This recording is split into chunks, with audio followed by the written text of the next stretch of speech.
The last philosopher, king. Since the days of Plato, wise men dreamed of a ruler guided not by ambition, but by wisdom, a philosopher king. In the year 121 AD, such a man was born, Marcus Annius Verus, later known to history as Marcus Aurelius.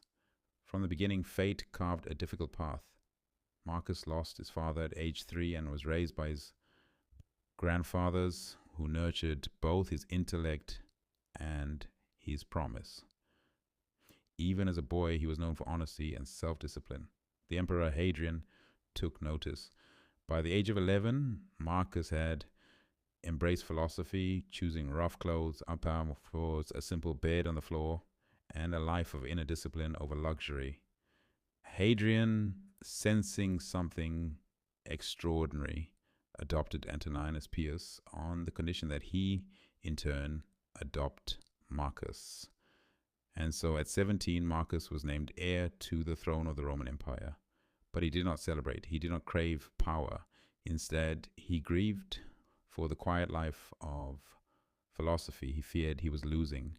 Yet even in doubt, destiny pushed forward. Marcus once dreamed his shoulders were made of ivory, strong enough to bear the unimaginable weight ahead. He would need that strength. As a young man, he suffered chronic health issues. He became a father at 26, but fate was cruel. Of the 13 children he and his wife Faustina bore, only 5 would survive. He ascended the throne in 161 AD, just as the Antonine Plague swept through the empire, killing millions. His reign would be shadowed by wars, pandemics, and political unrest. But Marcus was not ordinary. When Antoninus Pius died, Marcus could have ruled alone. Instead, his first act as emperor was to elevate his adoptive brother, Lucius Verus, as co-emperor, sharing power with grace, not greed. When the plague struck Rome, the easy path was to flee, but Marcus remained.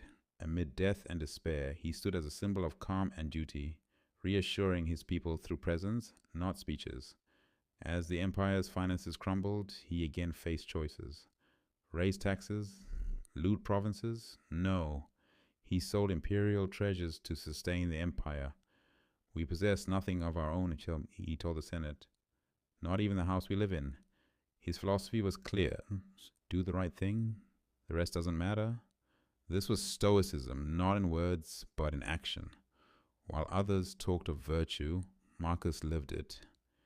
He embodied what he wrote in his private journal. Waste no more time talking about what a good man is.